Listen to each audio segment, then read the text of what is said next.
Hey guys, my name is Third Eye and today we'll be analyzing how artists who have passed away come to life through their posthumous music videos, released by their family or estate after their death. In this case, we'll be looking at two legendary rappers from the 90s, the great Tupac and Biggie Smalls. But before we go any further, make sure you subscribe to my channel if you like my videos, and if you have any idea for a future video about music, comment it down below. Well, as you all know, posthumous releases are a very common tendency in the world of deceased artists in the industry, and as practically every dead artist has music released on their name posthumously, it's no surprise that many might be considered exploited due to maybe too much material being released, or the material feeling unfinished or different from what we had previously heard from the artist. In my video about exploited artists in the industry, we looked at Michael Jackson's and XXXTentacion's posthumous releases, and as you all know, X's material felt completely unfinished and with the clear intention of making money.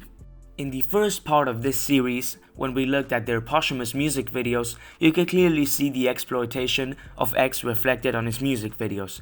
Now, when referring to Tupac and Biggie, things are different than usual. Let's start with Tupac, a very successful American rapper who was tragically killed in a drive-by shooting on the 7th of September 1996. His first posthumous release, the Don Illuminati, The 7-Day Theory, under the alias Machiavelli, would see the light only 2 months after his death, on the 5th of November 1996. Obviously, it being released so early would have a reason, and it's that it was completely finished and already announced before his passing, and therefore, almost all the music videos of this era would feature new Tupac footage.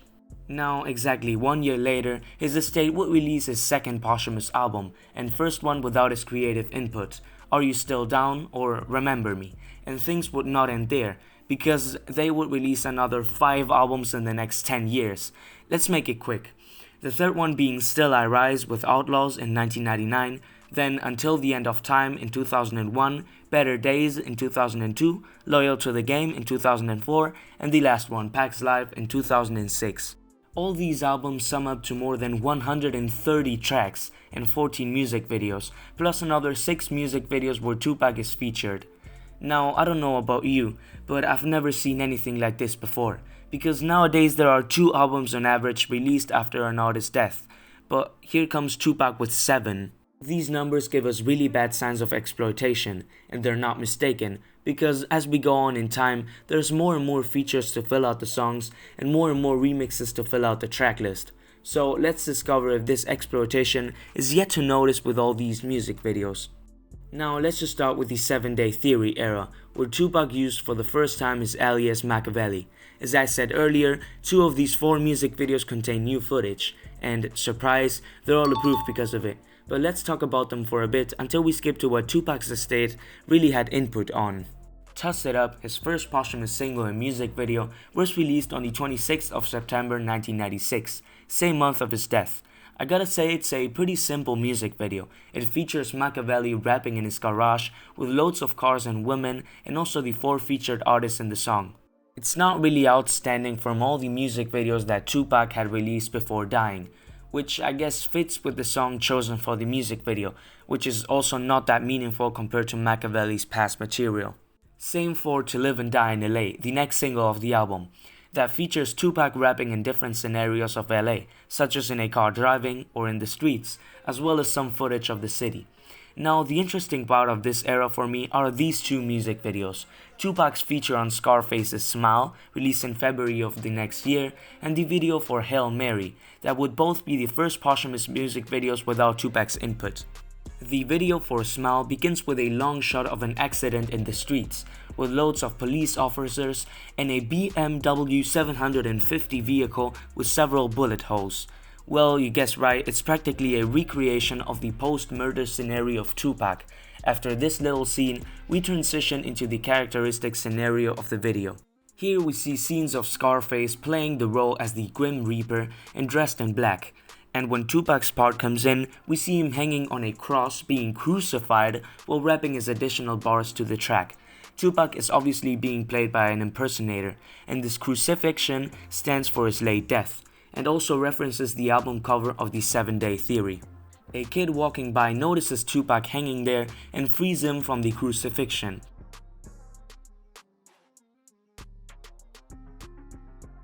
The video ends with a speech by Scarface honoring the late rapper while taking his hat off to pay respect. Damn, after watching this video, I literally don't know what to say. I've never seen a posthumous appearance like this, and I actually love it, as it pays a really respectful and original tribute to the king while also referencing an album cover.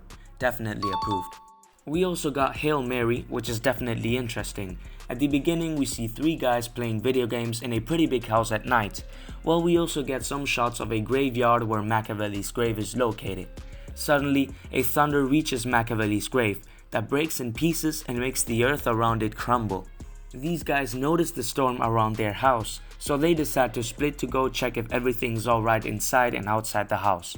While they're walking around, weird things start to happen to each and every one of them. A vase drops down to the floor out of nowhere, the lights of their car light up magically, and the lights of the entire house fade as well. These are just the signs of the catastrophe that happens right after. To sum up, they all die tragically in different ways that involve a spirit or ghost that tries and manages to kill them.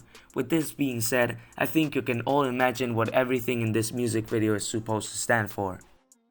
The spirit or ghost represents Tupac that wants to get revenge on the 3 guys that killed him in that drive-by shooting. I really appreciate the storytelling throughout the video, and even though there's not much regarding Tupac, I think it makes sense for this video not to include imagery of him in order to keep the image of Machiavelli as a ghost or spirit. Approved. Now the next music video coming would be a single for the soundtrack Gridlocked by various artists. The music video for Wanted Dead or Alive by Tupac and Snoop Dogg shows the police raiding Snoop's mansion and trying to arrest him in order to recover a great amount of money he has hidden in there that I assume he stole.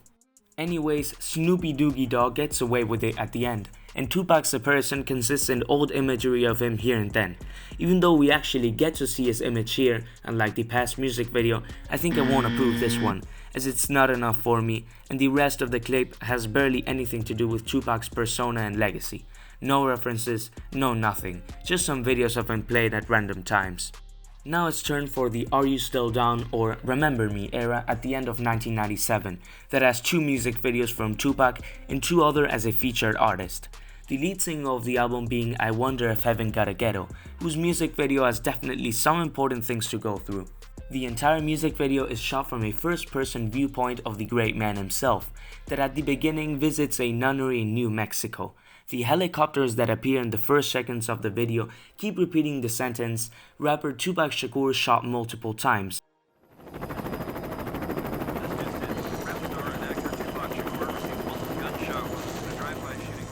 Which means it must be happening after the artist's supposed death.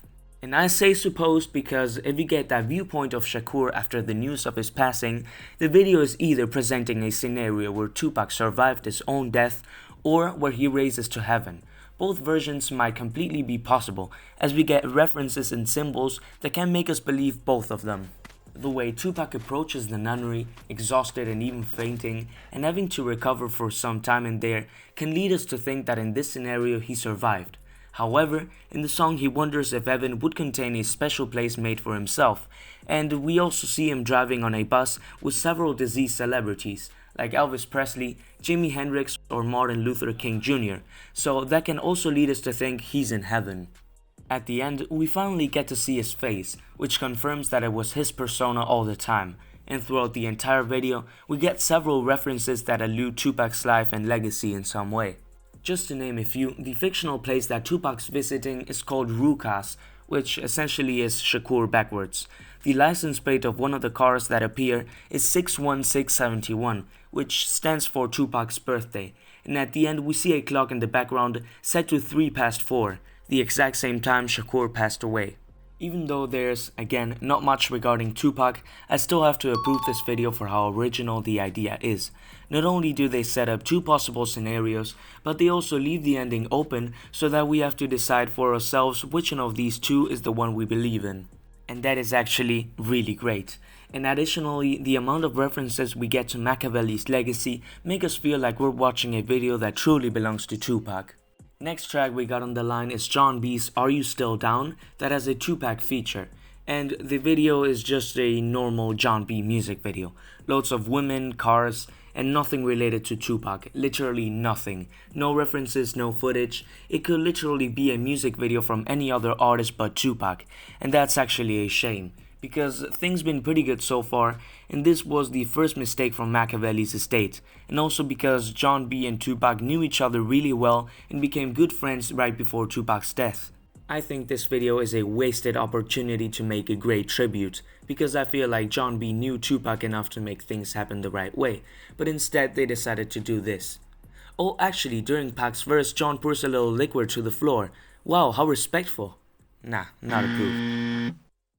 Homies and Thugz, the next single by Scarface and Master P with a Tupac feature, would see the light in the same year. Pac delivers a freestyle for the third verse in that song, and that's the reason he does not appear in the video during the first minutes. But when his verse comes in, they show off what seems like a home tape of Tupac recording his freestyle for the song being projected, while a crowd vibes along with him. Now, I'm not really sure if Tupac's freestyle was originally made for the song, because the audio quality decreases when it's his turn to rap, but the appearance of new footage is already enough for me. Approved. And finally, as the conclusion of this era, we got what everyone was expecting, an animation, for the track Do For Love, released as a single in October of 1997. In this animation, we see Tupac's character rapping in different scenarios and in many different art styles, and even as a clay figure sometimes. Even though animations are a very overused resource when it comes to posthumous music videos, I like the fact that they only did one for the entire catalog, and that they tried to vary it as much as they could, by changing the art styles and including this amazing clay figure. Definitely approved. Next up, we got 2 additional music videos released as promotional singles for a Greatest Hits album by Tupac at the end of 1998. The first one being for Changes, released in October of that year. For now, I'm telling y'all that this is my favorite posthumous video by Tupac's estate, because it is certainly amazing. The entire video consists in practically everything related to Tupac: old music videos, public appearances, performances, and interviews. So the video just serves as a small summary of his lifetime. It might seem simple, and that's true, but it works, which is the most important part for me. It totally feels like a Tupac video, and I gotta admit the clips are pretty well chosen, because they perfectly demonstrate, through speeches and performances, how great of an artist he was. I gotta pay respect. Approved. The other single for this Greatest Hits compilation, Unconditional Love, has also got a music video. In this one we see loads of takes of Tupac's silhouette performing the song in the dark, accompanied by some footage of him in the studio, plus some takes of the featured artist in solitaire. The representation of Tupac in this video is one of my favorites out of them all, as it feels like if he was still here among us. We might not see his face, but his shape and characteristic handkerchief are here to make us believe it's him, in a very original way as well. Definitely approved. Now it's turn for the Still I Rise era, with the Outlawz at the end of 1999. The only music video out of this album would be for the song Baby Don't Cry, or Keep Your Head Up 2, whose first part was a song on Tupac's second studio album, Strictly For My Niggas. In this music video we get 3 different stories in each verse that pose a complicated situation which involves a lot of struggles for the protagonists. These stories being about a 13-year-old girl getting abducted and raped by 4 individuals, a woman who's pregnant and doesn't get financial support by her husband, and another woman who has got 3 babies and has to raise them on her own, as her husband is locked up in prison for life. While these 3 different stories are being played, we also get shots of the Outlawz and footage of Tupac in the music video of the first Keep Your Head Up. Well, actually, I love this video because it keeps Tupac's essence perfectly by not only telling a beautiful story but also showing constant footage of the great man, so much that it reminds me of past music videos from him, like Brenda's Got a Baby. Definitely approved. Now we've arrived to the Until the End of Time era in 2001. That's got 2 music videos, one of them being for the title track and the other one for the song Letter to My Unborn. The music video, released for the title track in February of 2001, is not dissimilar to the one released for Changes, as most of it is all Tupac footage, but this one focuses more on studio footage and live performances, as well as additional footage of the featured artist, RL. Now, Letter to My Unborn is a whole different thing, as it mostly shines because of its editing. This one features photos and videos of Tupac in black and white, with what seems like a papery version of himself, as well as flashes of the lyrics in handwritten text. Everything in the video alludes therefore to a letter, which directly fits with the title and topic of the song, and that is, in my opinion, a really great idea. Both get my approval. Now the next 3 Tupac albums are a bit poor on music videos, which is understandable at this point because they already made 14 music videos and ideas don't last forever, they eventually run out. And having said this, I'm sorry to say that things start going downhill since here. Thugz mentioned the only music video out of Tupac's Better Days from 2002 is just kind of disappointing. The video consists in a few tapes of people walking by in stores or fighting in the ghetto, or a kid drawing some shit on the street floor, and footage of the featured artists singing and rapping their respective parts. And yeah, as you were expecting, literally nothing related to Tupac. Nothing. It could perfectly be a music video by one of these artists and no one would notice, and that is again a huge shame, because the song contains a beautiful message of finding the right place for you and your people after death, so they could have definitely made something great out of it, but they didn't. Not approved. Now it's time to talk about Ghetto Gospel, the only music video out of Tupac's Loyal to the Game from 2004. In this one we get to know the story of a man, heavily influenced by Tupac, that has a girlfriend and a baby, and has to maintain them in a very difficult situation, as he was born in the ghetto and is constantly involved in street fights. This lifestyle he has got is what leads him to his tragic fate, casually identical to Machiavelli's, in which he is murdered in a drive-by shooting.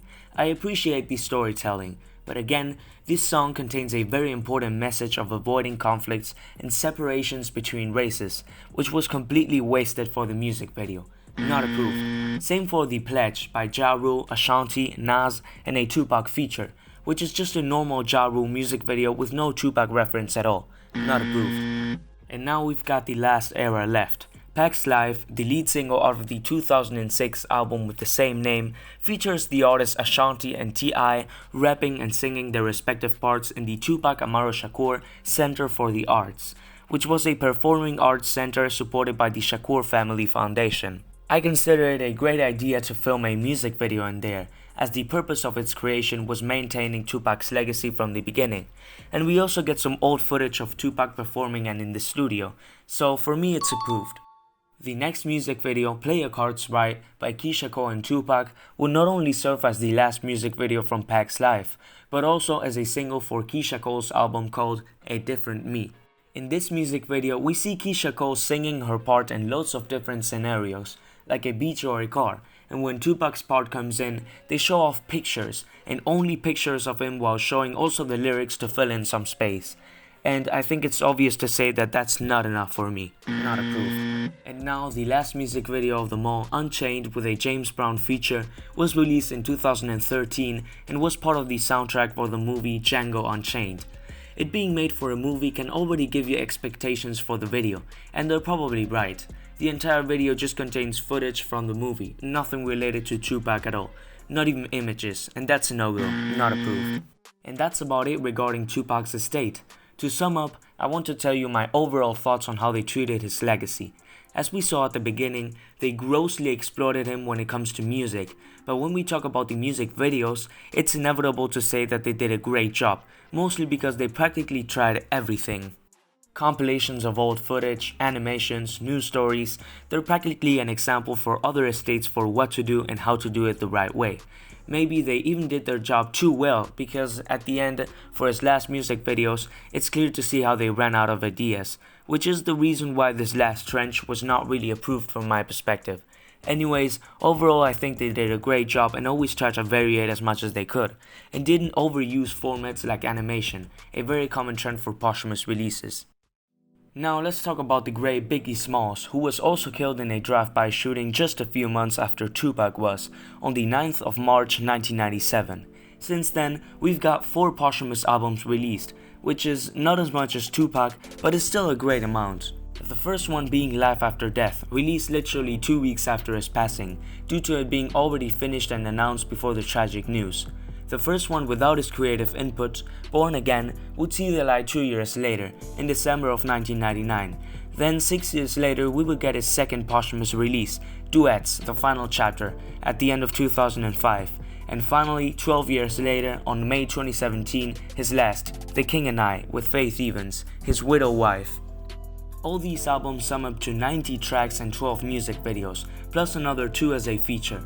Now these are pretty decent numbers, I'm not feeling crazy about anything, so let's discover how they treated his image and legacy through the videos. The first posthumous album had 3 singles, 1 released before his death and 2 after it. Due to it being already finished, you could assume that they contain new footage of Biggie, but they actually don't. No music video in this entire list has new Biggie footage, which is kind of incredible and sad at the same time. I can't believe he did not have anything cooking in the vault, but damn, that's just the way it is. And now we're off to a bad start with the first posthumous one, More Money More Problems, with 2 features, Mase and Puff Daddy. My main issue with it is that it doesn't seem like a Biggie video at all. First, the features fill up most of the space, which is already not good, and so much that it takes Biggie 3 minutes to pop up into the song and music video. That's real, yo. I ain't exaggerating at all, man. The more money you make, the more problems you get. And jealousy and envy is something that comes with the territory, man. A lot of people, it's just negative energy, like my man Puff say. These first minutes are just footage of the 2 featured artists dancing and rapping in a few different scenarios that don't reference Biggie in any way. And when he comes in, we just get a few tapes of him performing, playing on a TV screen during a party. And that's about it. And let me tell you, it does not work well. If you had 2 features filling up all the song, I would at least include more and constant footage of the artist the song is titled after, but not just a few tapes on a screen at the end. It looks more like a feature of Biggie in his own record to me. Not approved. And let me tell you that we're gonna have to face this problem more times for some of the music videos left. Been Around the World by Puff Daddy with a Biggie feature is a 10-minute sketch with just 1 Biggie verse and no reference to him in the music video at all. Again, not approved. But hey, we still got 1 music video of this era left for the song Sky's the Limit, and this one is approved. In this music video, we see Biggie being interpreted by a child, rapping all over in his mansion with his friends being kids as well. And I really like this appearance, mainly because of its originality and how funny it is as well. This video would also inspire other estates, as in Middle Child by XXXTentacion and PNB Rock. We also see these 2 pictured as children. Now let's talk about the Born Again era, where we would get 3 music videos, the first one being for the song Dead Wrong, which is a solo song by Biggie with no features. Thank God, and features loads of tapes regarding Biggie, like old music videos, performances, studio tapes and public appearances. Just like Tupac's Changes, it really feels like a music video by him, and therefore it's approved.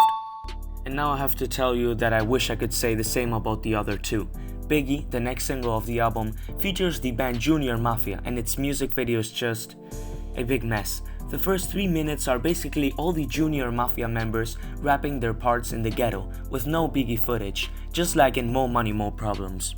And right at the end, we get a beat switch and Biggie's part that barely reaches 1 minute, by the way, in which we do get loads of tapes of him, you know, images, performances, and so on, which is fine, but I don't get why you couldn't spread the material throughout the entire video.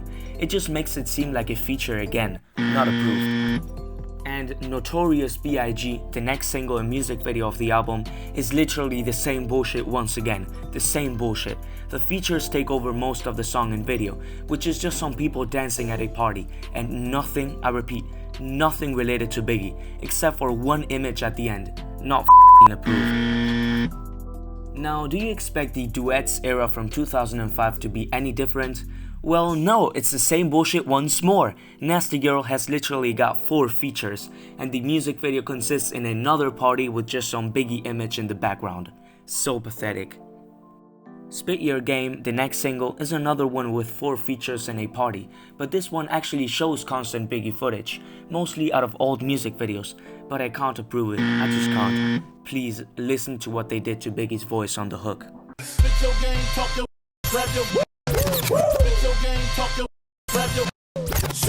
That shit is a joke.